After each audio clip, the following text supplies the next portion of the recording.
If this is your first town hall, welcome. And if you're a seasoned veteran, we are great to see you back.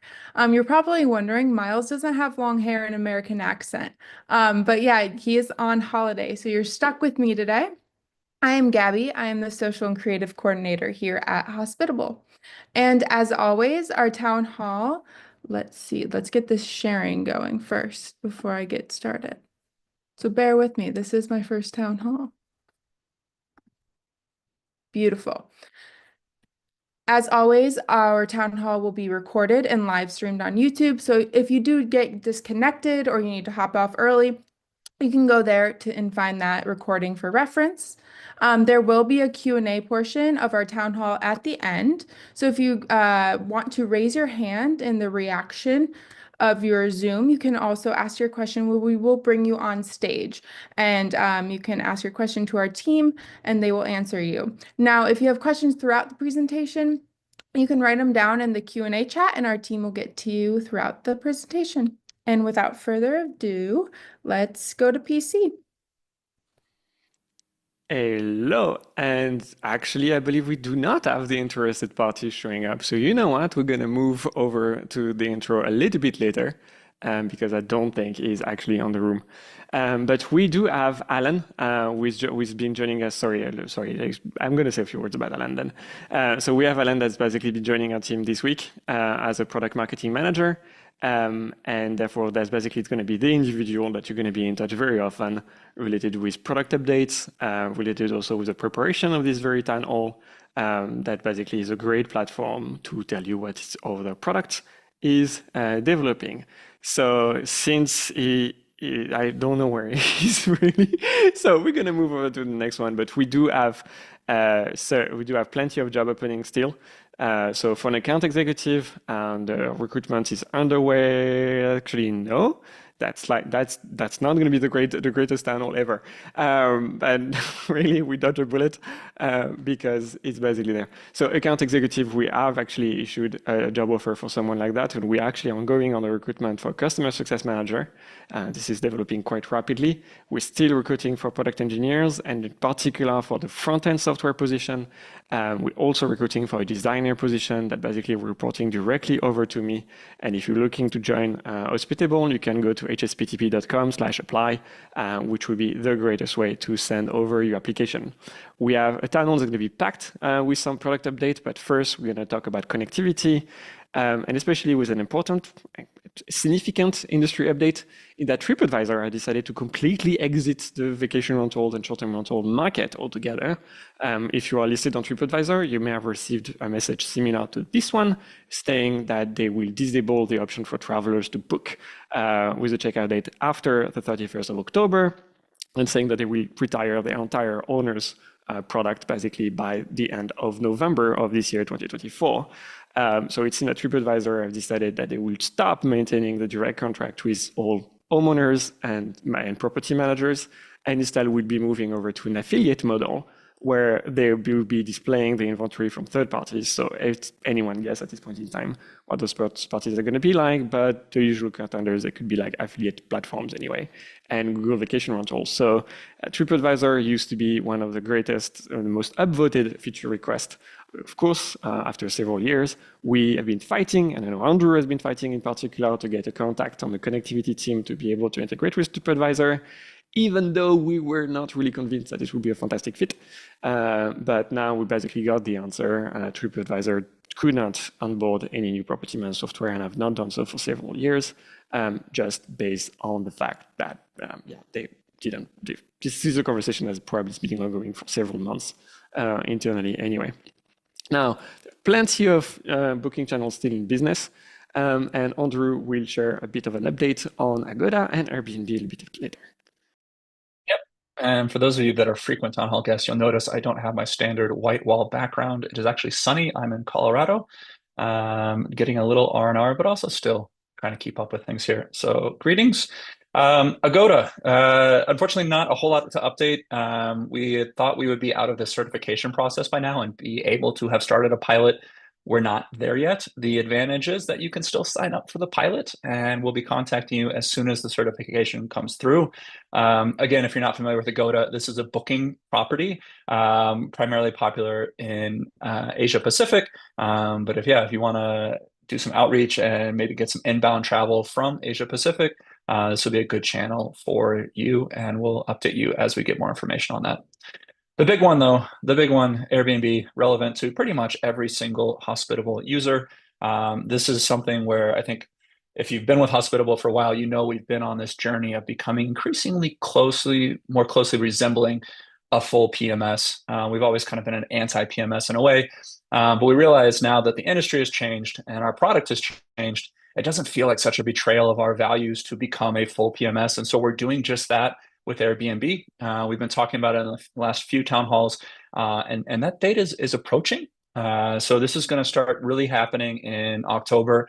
A lot of you have already been involved in different stages of the pilot that we'll talk about in more detail going in the next few slides. But most of you are not going to see a change. That's the overwhelming message. If you take away nothing else from this town hall, is really not much is going to change. What's going to happen is Hospitable is going to become your single source of truth, and that's going to start to accrue more and more value to you as we start to utilize that positioning within our own product, and we'll start to be able to save you more time by being able to be more active in helping you with your pricing and availability settings, for example, but also in helping you consolidate your listing management, which is this is kind of a precursor to a lot of benefits that can cascade from that positioning. So this is coming.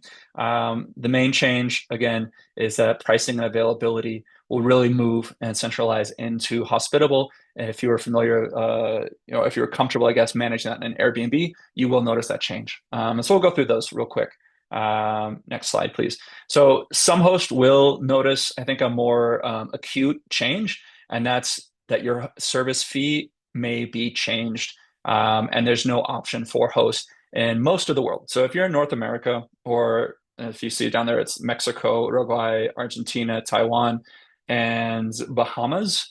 Those are the exclusion areas that still get to maintain the choice of how they want their service fee structured or configured. You can choose to have a split fee. You can choose to have a host-only fee.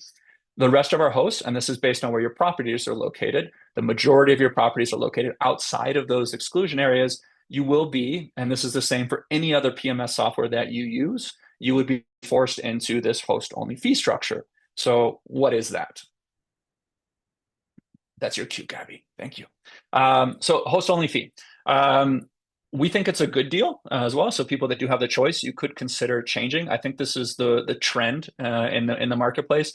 One, it's better transparency. So you are including all costs up to your guests. There's no surprises.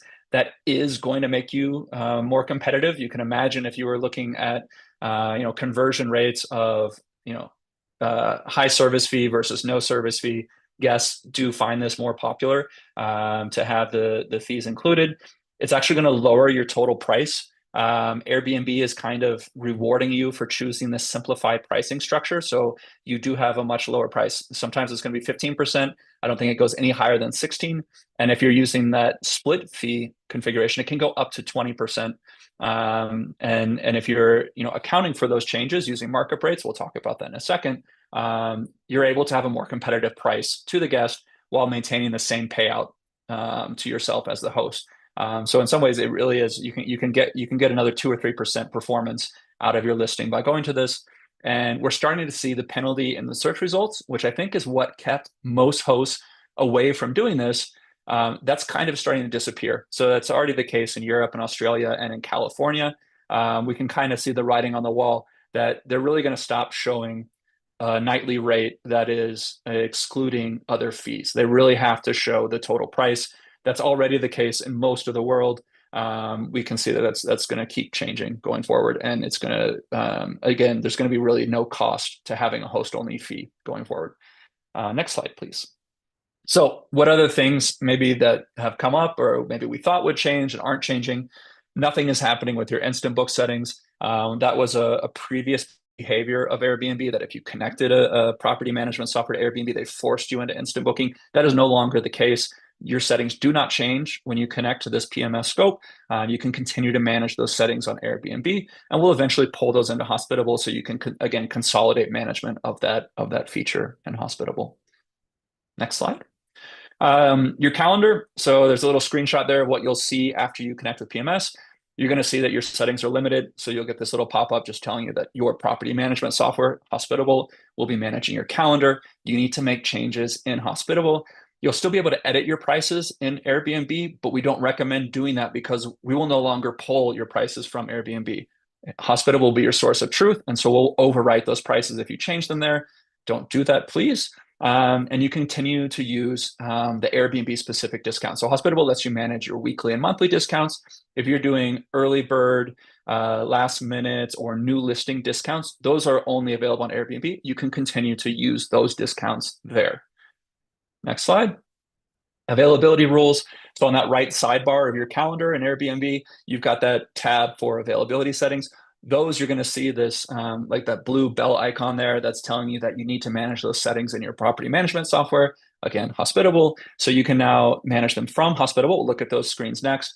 And that's hopefully going to save you time. I think in the assisted onboardings that we've done so far, this is consistently remarked as something that they wish we would have done a long time ago, and they're happy to see it because we can now manage this for all of your connected channels. These settings will push to Vrbo, to Booking.com. They're used in direct, and you can now be consolidated in one place. So this is your availability rules view. Not all of you have this yet. Only people in the private pilot are seeing this. This is on the property page. We're going to import your existing settings from Airbnb, and then you can take over in Hospitable and start to make changes here.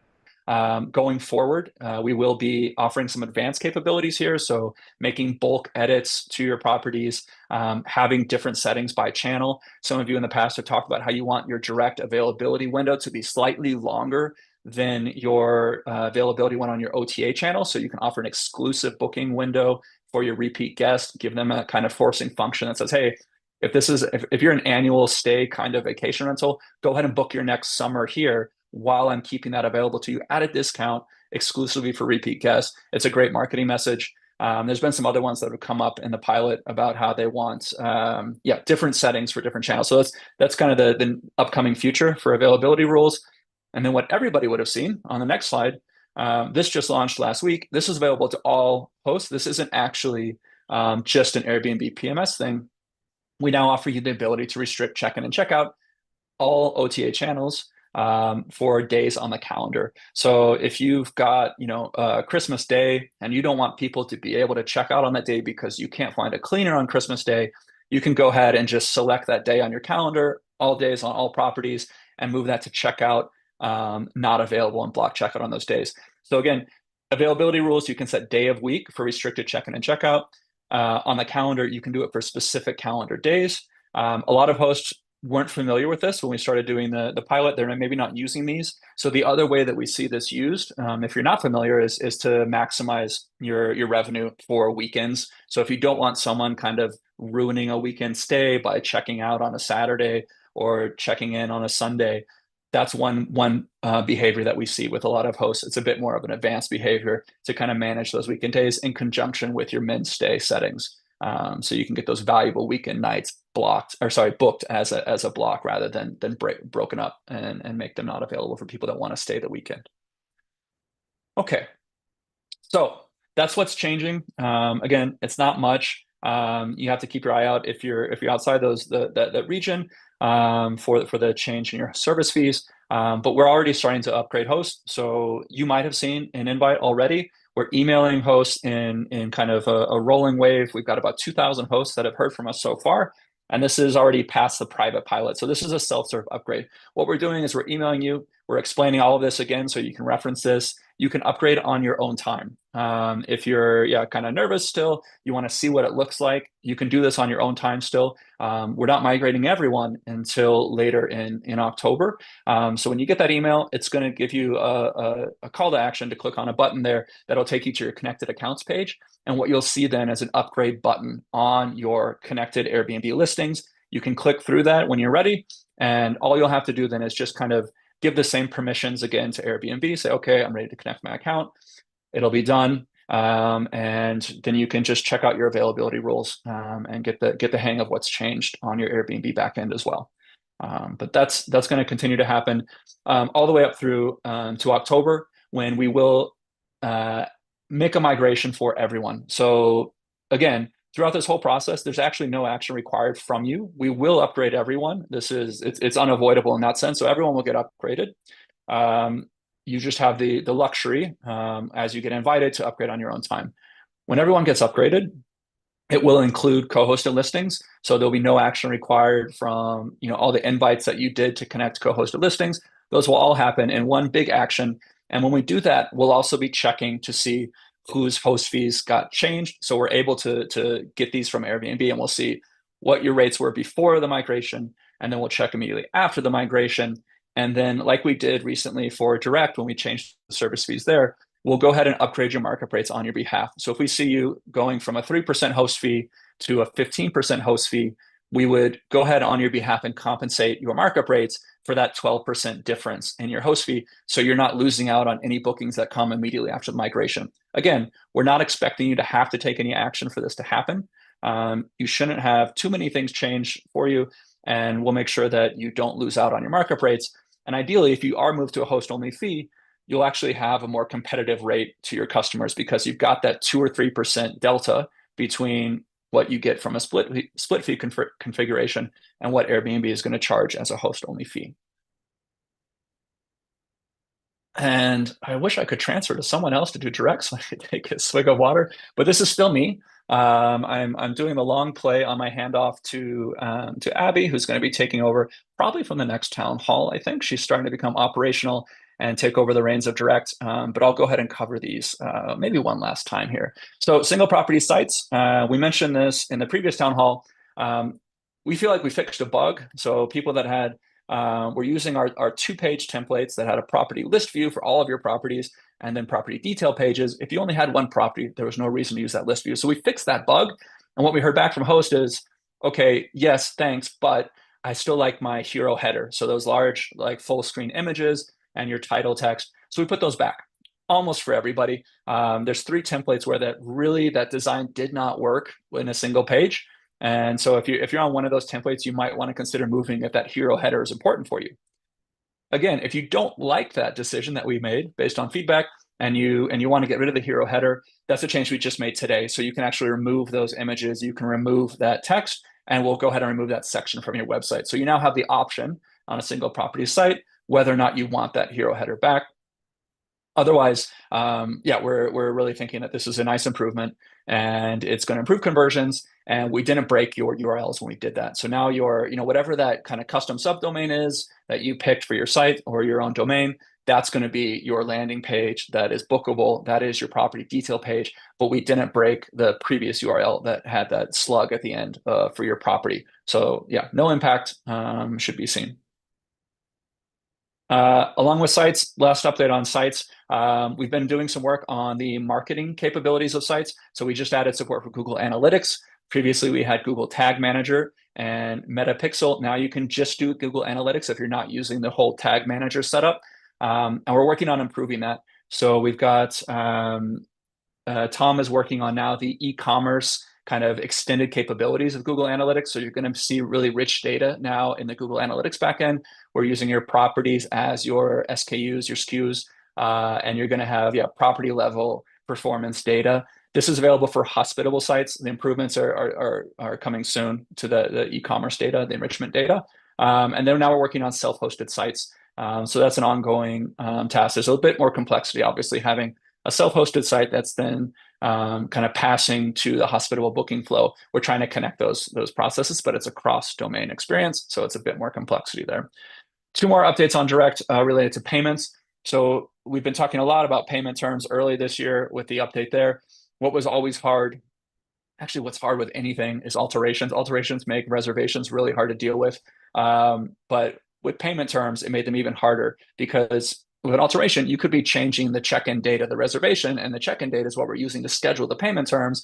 And it was really hard for us to make those changes. So we didn't support any alterations. If you made an alteration on a reservation that had payment terms, it would basically cancel your payment terms and the full amount would be due at that time. That wasn't a great experience.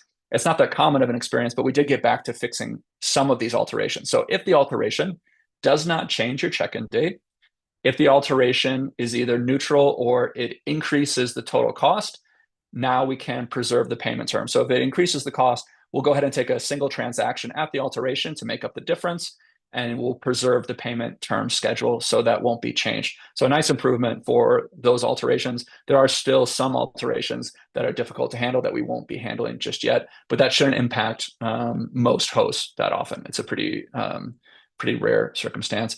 Last slide on payment methods. Ongoing updates on Apple Pay, Google Pay, still in progress. We're able to take transactions now on Apple Pay locally. We've been able to successfully validate it technically. That was progress. It is now working for payment requests. So when you send that send or request money feature within Direct, this now offers both Apple Pay, Google Pay, and Pay by Bank.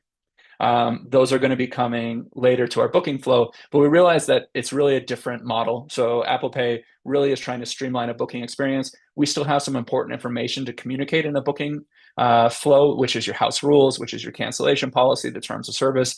We're going to have to rework a little bit the booking flow to make sense with Apple Pay and Google Pay before we go live with that experience. And then, yeah, Pay by Bank is still an ongoing experience. So it's going to be a little bit longer. Sorry, ongoing experience, yes. We're still working with the payment service provider and Plaid to figure out exactly how we're going to roll that out. But we'll continue to update you as we make progress on that. And I think now I'm passing to the Mogul plan updates. Yeah. Hey, everybody. Actually, before I get into Mogul specific updates, I've seen a bunch of questions in the chat about how our change to the Airbnb integration is going to impact Price Labs integrations.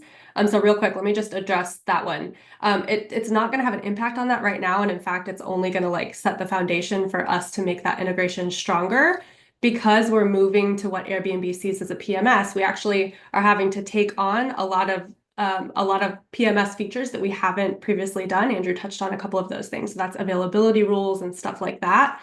And once we have that, we'll be able to actually expose that to Price Labs in the API so that they can support more of their features on Hospitable. So you shouldn't see any change in a negative direction with your integration with Price Labs with this move. But you should see in the future the ability for them to do more once we make some of that available in our API. So it's generally a really good thing. Okay, on to some Mogul updates. I'll start with owner statements. Some of this stuff has taken a little bit longer than we had planned. We're still working on a more the ability for you to be a little bit more flexible with how you set up your commission.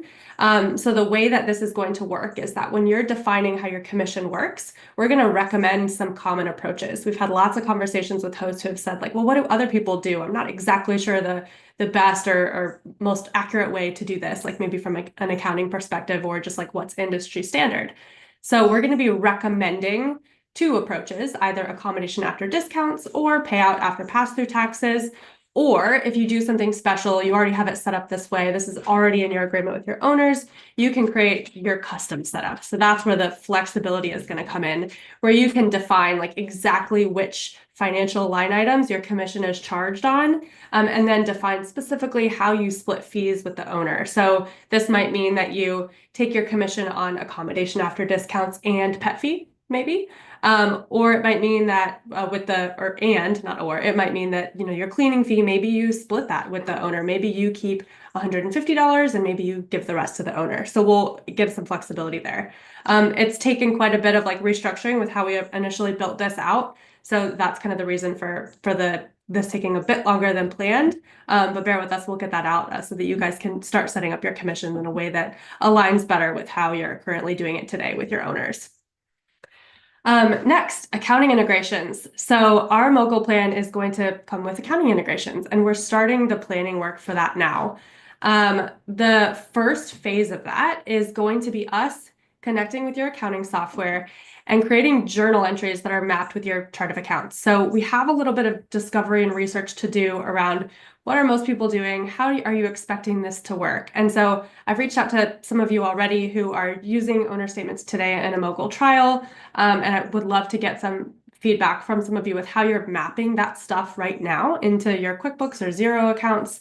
So we're going to be having those research calls and kind of figuring out about how this should work. But Our plan is that when we're publishing a statement at the end of the month, or when you're publishing a statement rather, we're going to show you you're publishing this statement. That means you're closing out your month. Now we're going to send these journal entries to QuickBooks. This is how they're going to be mapped. Is this good with you? And then when you publish, that's going to sync to QuickBooks and keep everything in line that way.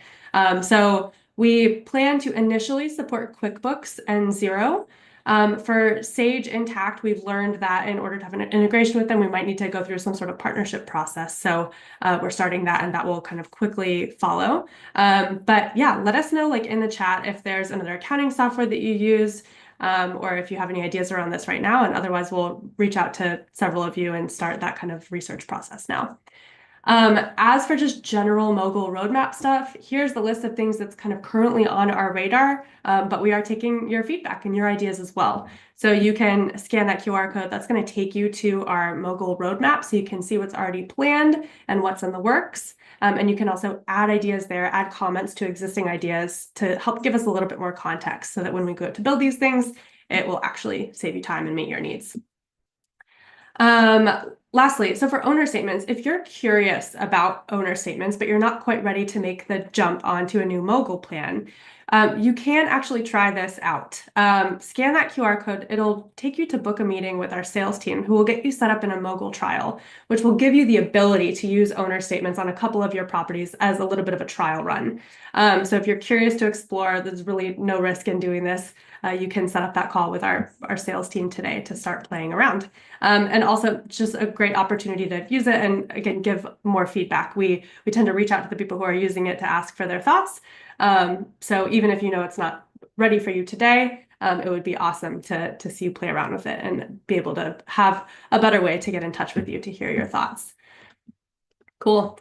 On to smart devices. TT Locks is now available to all hosts. So if you're using TT Locks, you can integrate that today from the devices section of Hospitable. That was in beta last we talked, and now it's available to all.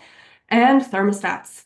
You guys have asked for this for a long, long time, and we're super excited to say that we're finally getting started on the planning for this. We work with a partner who helps us manage and maintain all of our smart device integrations. We've been very, very happy with their partnerships for smart locks, and we're going to continue partnering with them for thermostats. And we have a meeting later this week to start kind of mapping out our expectations with how that will work. The idea is that you'll be able to connect your thermostat with Hospitable, match it to a property just like you do with smart locks today, and then align climate schedules with reservations. So you can have it on eco mode or whatever it's called for your thermostat, and then set the temperature in time for the guest to arrive so that you can save money by not blasting the AC when nobody is there. And it'll allow you obviously to control the temperature from the device dashboard and good stuff like that. So that's just less apps that you need to toggle between. Okay, a quick update on Ad-Hoc guest verification. So this is a feature which we've had sitting in pilot for a little bit longer than we normally do. And we're about ready to roll this out to more beta hosts. I'm going to give a quick kind of recap of what this is and the benefit that it gives you. And then we'll talk a little bit later about like how you can kind of prepare. So Ad-Hoc guest verification allows you to verify guests on an accepted reservation from any platform. So if you're like a direct premium user, you know that if you get a direct premium reservation, it goes through a verification process before you're able to accept the booking. This is a little bit different in that you can actually request additional verification from a guest after the booking's been accepted, and the booking could be on Airbnb, Vrbo, or Booking.com.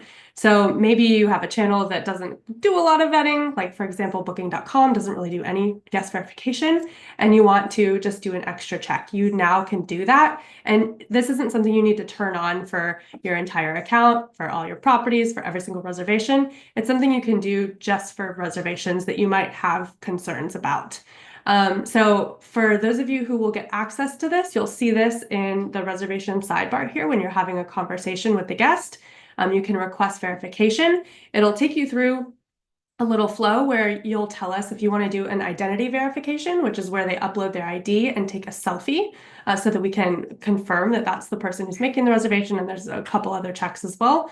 Or if you want to add on a sex offender check, which I know for some areas, like I believe Arizona, that's actually a requirement. So you can request all of that from right here on your conversation sidebar. What that'll do is it'll send the guest a message that you can customize containing the guest portal link. Once that's requested, we're going to delay the sending of scheduled messages until they complete the information as a way to like not give them access to the property until we know that they are verified. So let's go to the next screen, please. Thank you. So once you request verification, we're going to have a banner and events in the conversation thread that make you really well aware of like where the verification status is today, if your messages are delayed or not, and kind of what your next steps are. So you'll see that banner that, messages are paused. And then when the guest receives that message with the guest portal link, this is a little bit of what their experience will be like. They'll get that link, they'll click on it, and they'll get brought into the portal where we'll verify that that's the person who made the reservation by sending them a text message or an email and requiring that they put a 6-digit code in. And then they'll be selecting which identity document they want to use, passport, driver's license, whatever, and they'll go through this process. They'll tell us a little bit more about the purpose of their stay and also verify some of their contact information as well. So this is just a great way to get a little bit more information and see why people are coming to your property and obviously verify that they are real people. But I want to remind you, you're in full control here. So what we will do is we will tell you what we've learned. If a guest goes through that process and is verified, meaning their ID and their selfie match, it matches with the details of the reservation, like no red flags, we'll unpause those check-in messages, send them as scheduled, and you don't have to do a thing. But if there's anything that flags as potentially concerning, we will flag that reservation for your manual review, and we will let you know that. You'll receive a notification, and then you'll be able to look at this guest profile and see what those risks and recommendations were and make a decision that is best for you. So you can decide, this has been flagged for review, but I've looked at everything. I'm actually okay with this level of risk. You can say yes, allow check-in and go on with your life, or you can continue restricting and maybe move to cancel the reservation with the OTA if you so desire. But the point here is that even if we flag someone for review, we're going to give you all the information and you still get to make the decision. So you're not going to lose bookings because of this, because a guest is flagged for review. It's just aimed to give you all the information you need to feel really, really comfortable about the guests that you're letting in your property. So our next steps for this, our private pilot is done. We've made several tweaks during the pilot to make it a better experience. Thank you everybody who participated and gave really great feedback. We plan to finally start rolling this out to our beta hosts. We're going to do kind of a slow roll so that we can keep monitoring those verifications as they're coming through. So we'll start with 25% of hosts and then ramp that up throughout the next week or so with the goal to get out to all hosts by the end of September. So one thing that everybody can do now, if you think you're ever going to use this in the future, it would be really good to study up a little bit on the platform policies, understanding your local requirements, and then updating your listing. So Airbnb, for example, has a very specific off-platform policy that you're not to try to get guests off of Airbnb to give any extra information. But they do have reasons where you can do that, where if your local area requires it, if it's in your terms of service, if you're very clear in your listing description that you might do that. And so I'm going to drop a link in the chat that links to all those platform policies that you can review. And after you kind of understand what's required in your actual area, we would encourage you to update your listing description to be very clear to prospective guests that you might be asking them for additional information later. That way, you're more likely to not have issues because you were very clear and they knew exactly what to expect. So I will drop that in the chat now. And I think that's it. Cool. Gabby. Awesome. Okay, so if you saw any features or want to upvote any different features that we spoke about today, please scan the QR code and you can give us our feedback. We would love to hear from you. And okay, our events coming up. So we actually have a direct booking Q&A coming up next week with Andrew on September 25th. Same day, same time as this week. And yeah, we will have Andrew talk about all things direct booking, but we will also have one of our hosts who's utilizing direct booking and doing very well, talking about how he's converting his bookings in his direct platform, marketing, and such. Our next town hall is October 2nd as well. And we have one more big thing of events, Host and Toast. It's coming up early October. We're going to 4 US cities. So if you want to meet like-minded people and just talk about short-term rental industry and fellow hospitable hosts, come on out if you're close to these 4 cities, and definitely scan the QR code because we have 2 events happening in Australia as well. So hope to see you guys there. So we will go into our Q&A portion. Definitely raise your hand if you have a question and we'll bring you on stage. Okay. Our first question is from Andrew. Hi, Andrew. Can you hear me? Yep. Okay, so I always have questions for Andrew apparently, but very quickly, 3 things very directly. So I'm well aware of this Airbnb thing with like PMS services. You have to do this 15% stuff, which I never was in that position. I've always thought it was a bad idea, but I knew someone that was, and I told them, well, I don't deal with that with Hospitable. So based on what Andrew said, this is my next 2 questions are very direct. Based on what Andrew said, in North America, there's a choice between the split fee or the other. Are people doing a split fee going to have the opportunity to advertise a lower rate, or is the removal of the nightly rate going to make every listing as competitive as it should be? Okay, can we pause there and we just jump in on that question? So yeah, it depends on where the guest is shopping from, right? There are certain legislation in different regions that require that the fee be shown, the entire fee, nothing missing. So that's California, Europe, Australia, right?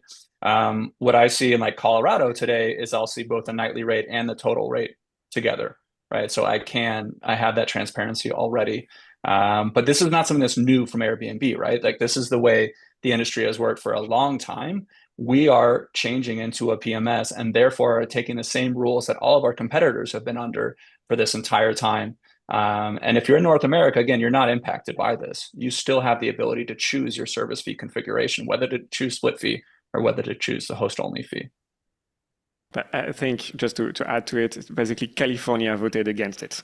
California voted for all-in pricing, and that basically means that now for the engineering teams at Airbnb, they're going to need to basically adjust between different models. And there is one that the product team at Airbnb wants, and that's basically one rate that is the one that has the principle of least surprise, the same on your search result as it is leading up to the booking, which is already in place worldwide. So that's why Airbnb can say everywhere else, there is actually going to be probably greater competitiveness if you are a host in Europe, if you are a host in Australia, because guests will see one less listing, we see one less line item, and they actually will agree to take a lower cut on the reservation rather than they do on the split fee. Split fee costs the guest more. Host only fee is actually saving a little bit of money on the guest, so you can make a little bit more money on the side right there.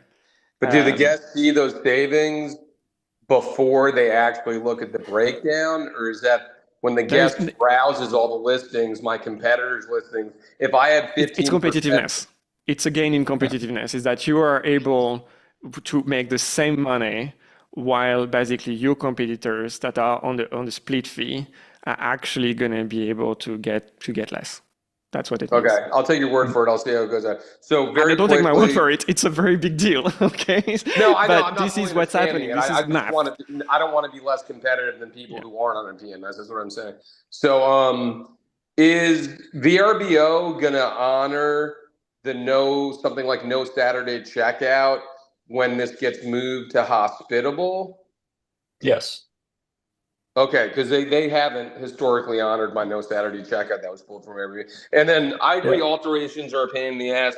I don't like how they've been handled through VRBO. I think Airbnb was better, but with this new model, are we supposed to handle alterations for Airbnb and VRBO through Hospitable, or would I do what I often do, which is log into VRBO to, accept or decline an alteration? Yeah, so nothing is changing on VRBO at the moment. Okay. The bigger change, the bigger change on VRBO is we will be coming that full PMS for them as well, but that's like an early next year experience as we do an upgrade to the integration there. On the Airbnb side, yes, it gives us the capabilities to start doing more with alteration requests like that, but nothing should be changing just yet. The only changes are the ones that we outlined in the previous slide. So like pricing and availability gets managed in Hospitable, but those alteration requests are not changing today, but that we do have the capability to be more active in them going forward. Okay, so the big thing here is regarding Airbnb, we just do everything through Hospitable now, basically. Yeah. Correct? Okay, perfect. Basically, Thank you yeah. so much for your help. I won't take any more time. Thank you so much. Thank you, Andrew. Thank you.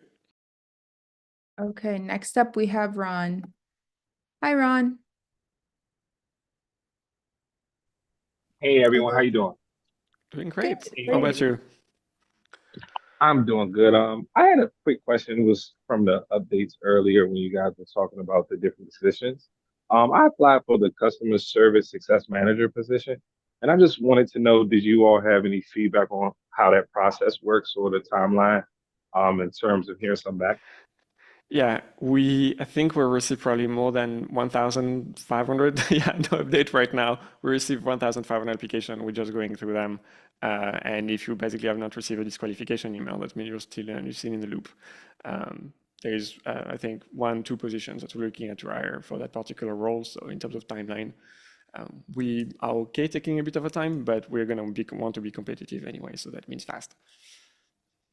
Got it. Okay, thank you. And I have one more question. With the direct bookings, I had signed up for the direct bookings with, I think I might have started with about 20 properties. And I wanted to know, how does marketing those properties work? I think I had it on for the summer and I received a few hits, but I wanted to know, is there anything that I can do to increase that visibility on Google Vacation Rental?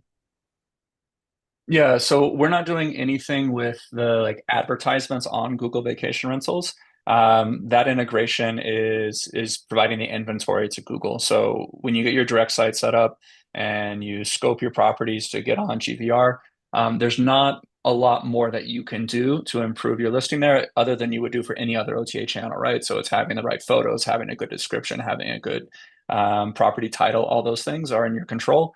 But there's no real marketing options with GVR at the moment.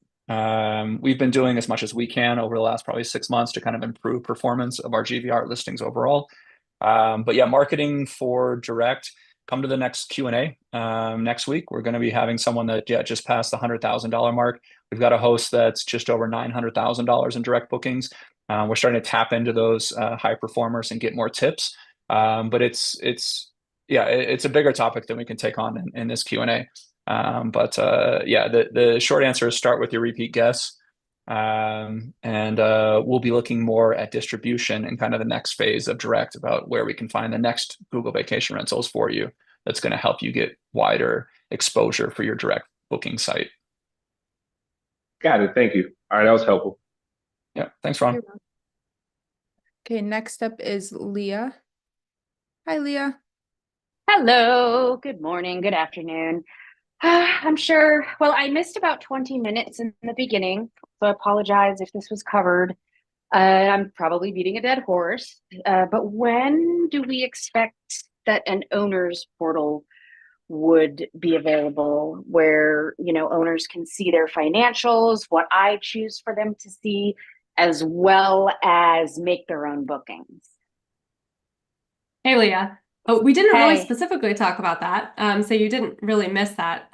Yeah, good question. Owner's Portal is something that we totally want to do, plan to do, are motivated to do, but we're kind of going about it in this order. So right now we have owner statements. That was like the first part. We have to like create something that's valuable to give to the owners. So it is done. Owner statements are out, but we're making some improvements based on everyone's feedback. We want to have accounting integrations as well. And I think like pretty soon after that, we can move towards building an owner portal that allows them to like make their own reservations, to your point, and maybe exposes some metrics, some KPIs, stuff like that. So I really wish I could share a date. I can't, and not because we have one and it's a secret, but just because we don't know yet. But That's okay. it is, yeah, it is something that we want to do very soon. I would, if you're open to it, I'd love to reach out to you and see like what types of things you'd like to see in that. Maybe we can have a call. I can share my link with you separately because I'd love to hear what you think. Absolutely. I would love to do that. Cool. I'll reach out. Okay. Sounds good. Thanks. Thank you, Leah. And next we have George. Hello, George. Hello. Hello.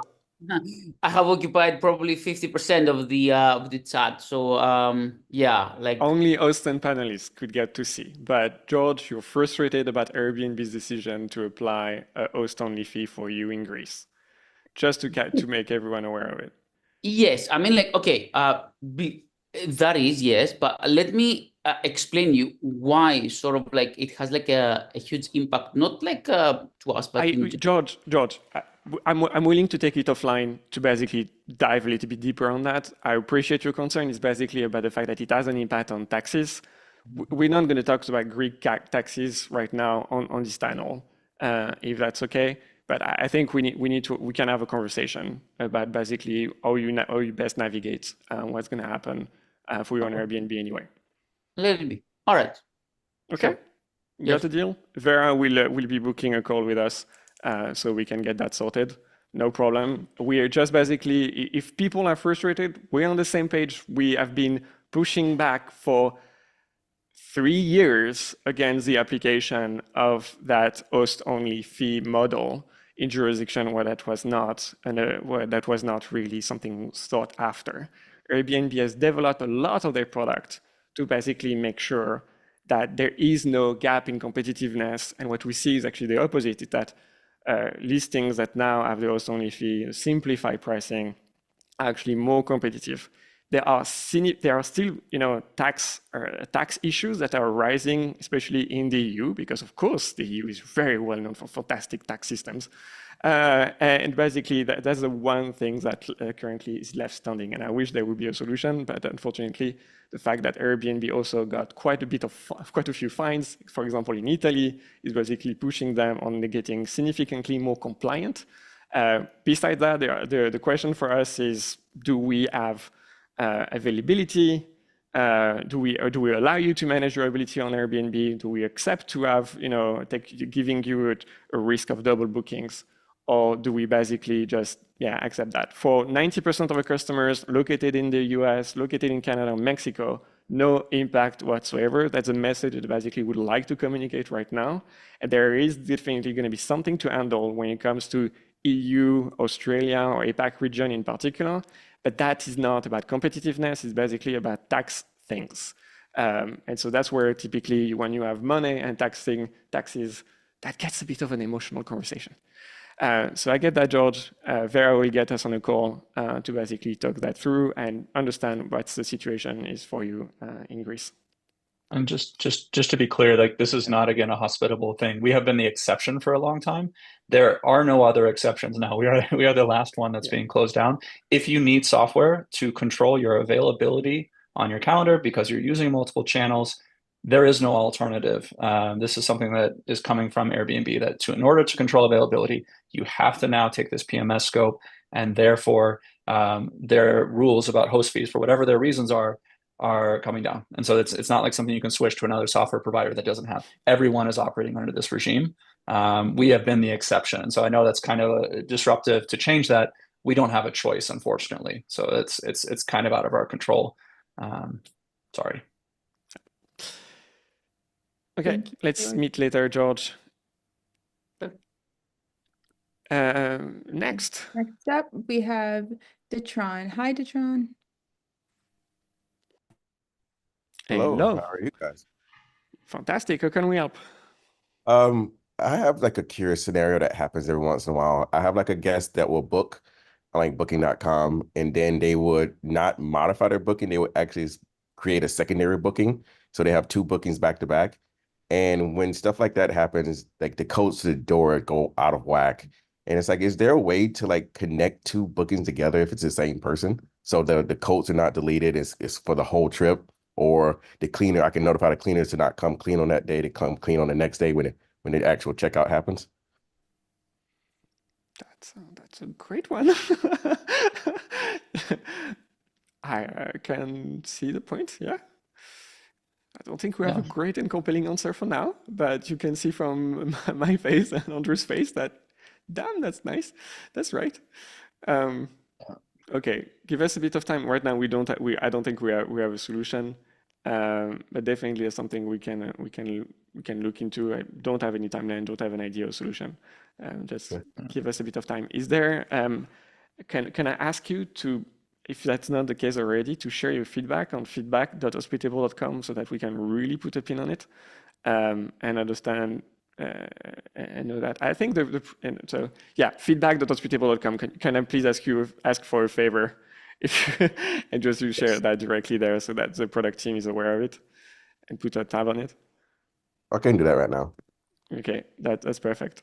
And I think that's basically particularly important for us, not only for reservations across channels, but between channels, especially if one of those channels is the bookings, is direct bookings. That's why we'll be motivated on fixing this one, particularly. Okay. Thank you, Ditran. Thank you. Okay, next up we have Angel. Hello there. Hello. Hello, Angel. How can we Good help? morning, good afternoon.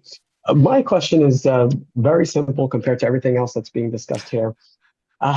You It's in wish. regard. If that means our answer is going to be insanely complicated. No. I promise it's not. There's been recent changes into how AI has been incorporated into the messages. I mostly use mobile, and before I used to be able to generate a suggested response right off the bat. And if I made any edits to that suggested AI response, I would get an improve with AI option. That has been eliminated now with a clear option, which truly defeats the purpose, because now once I generate a response and I edit it, in order for me to improve the AI on that, I have to delete the entire message, go back into the message, paste it, and then improve with AI would appear. Is there any way, or is anyone else having these type of issues where we can go back to where we were at before? The clear is really useless Angel, because you can just you're not the select all. first. Yeah, you're not the first to mention it in the last couple of days or a week or so. I really want to clarify exactly what you're asking here. So you're talking about the situation where you use suggest with AI, and then you want to make an edit and then improve the edit that you made. Correct. Yes. Okay, I'm pretty sure that's a simple fix. I'll do that. Thank you. Yeah. Done. I appreciate everything you all do. Thank you, Angel. It was a simple answer. That was great. Okay, Thank you, Angel. Oh, sorry. Next up is the Cabin Ferry team. The Cabin Ferry is having a lot of praise in the chat. You want to are you here for a trophy? That's fantastic what you're doing. Hello, this is Eve, the Cabin Fairy. How are you doing? I'm good. How are you? Fantastic. How can we help you today? So my question is, on the actual, when I'm in the app, the writing is extremely small and hard for me to read. Are you guys planning on making the font larger at some point, like it is on Airbnb? Pierre, do we have any positions open for someone that might consider that? We are hiring a designer. Someone in charge of the design things. Yeah, the pixels on the thing. It's not something we're going to look at right now, but that definitely is going to be one of the parts of the portfolio on the ideas of that designer. We went through a rather comprehensive revamp quite a few years ago. And I think, that's not the first time that we're hearing about the font size being too small. And I'm not going to get into specific to why that is, but basically it's a thing on Figma that made it so. So there is no reluctance on that, and we are quite familiar with our customers to basically get Okay, that done. There just needs to be probably quite. I would like to take that as an opportunity to kind of think a bit more about what should be on screen in the first place. So creating a bit more space. yes. The only suggestion I would make is you could get rid of the tags. Like I put tags on my properties, and if you got rid of the tags at the top, that would give it more space. Because when I go to write a message to respond to my guests, unfortunately, the screen scrolls all the way up and I have to keep scrolling it down to get back down there to write. There's a problem with the, maybe it's not the latency. I don't know what the term is, but it's difficult for me to write respond messages sometimes. I'm not sure what's going on with it's only like a small part of the screen that I'm actually able to write in. But your AI kicks butt. I mean, I love the suggested AI answers. It's phenomenal. Saves me a ton of time. Love Hospitable. I'm pushing it everywhere I can. And it is actually, it's kind of neck and neck with my VRBO and Airbnb bookings now. It's like a third, a third, and a third. So, you know, this whole direct booking is taken off and we love it. Absolutely love it. So thank you. Thanks. Yeah, thank you for the feedback. And yeah, the mobile user experience is something that we're obviously aware of. I think Autumn has been looking at it to try and make some improvements, but it is waiting, I think, a bigger refactor, a bigger really change into something that looks completely new and better. But we don't have a schedule on that just yet, but we're going to try and do what we can in the meantime. So thanks for that feedback. All right. Thanks, guys. Yep. Thank you. Okay, we have time for about one or two more questions. Let's invite D&E. Hello. Hi, this is Eliana. D&E is our LLC name. We are new to Hospitable and been loving the application so far. We purchased Lockly locks with the understanding that they integrate with you all, and they don't. I worked with Seams. They let me know that there is integration that's live, and Lockly confirmed the integration is live, but Hospital is not displaying it. Is there a timeline when that will be available? Because it's really slowing the ability to book bookings and provide codes to log for the guests to come in. Yeah, as we said, to be clear, we're not communicating anywhere that we are integrating with that brand, right?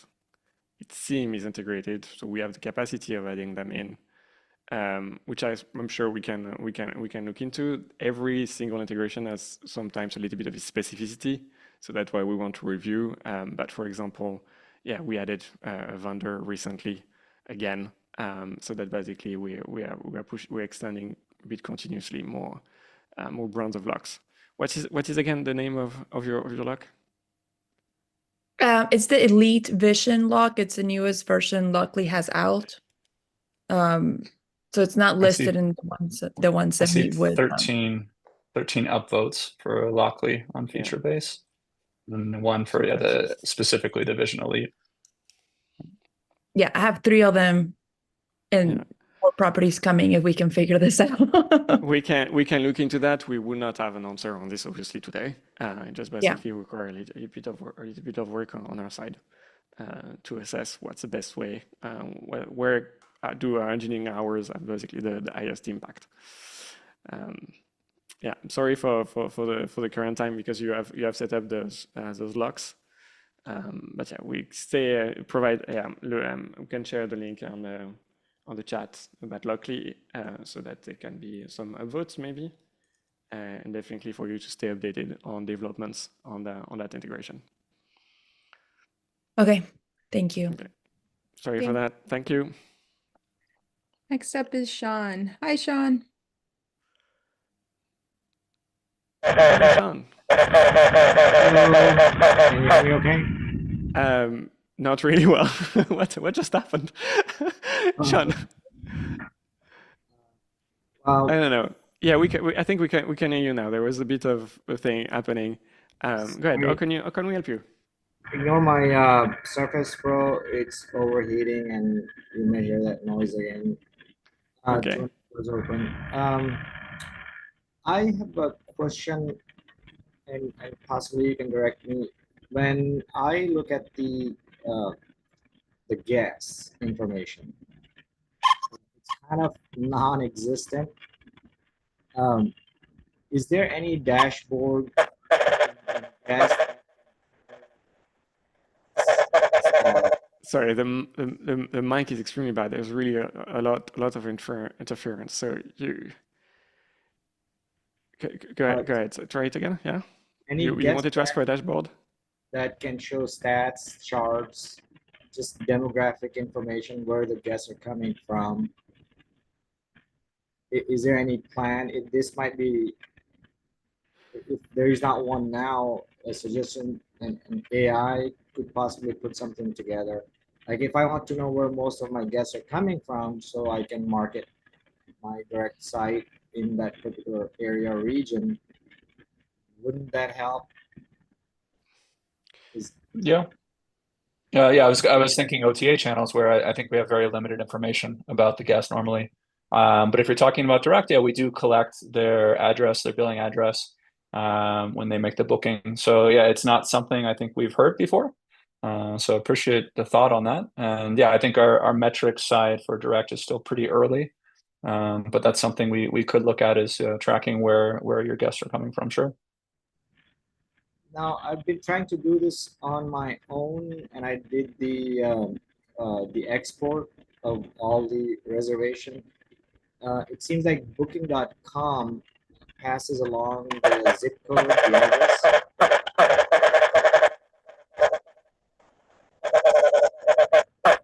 Sorry, we can't hear you now. That zip code does not come into doesn't end up in the export from Hospitable. Is that easy enough to do? I'm trying to do that in Power BI, and I've had some luck bringing in some demographics data to get better development. Yeah, I don't believe it's something we're doing today, Sean. But yeah, I appreciate the feedback. Again, if you're able to get that to our feedback.hospitable.com, it is something where you could give us kind of a list of exactly what you're thinking, and see if anyone else, any of our other customers, are kind of identifying with that same need. But yeah, not a bad idea. We'll take it into consideration. Thank you. Thank you, Sean. Okay, that is all we have time for today. And PC, any closing words?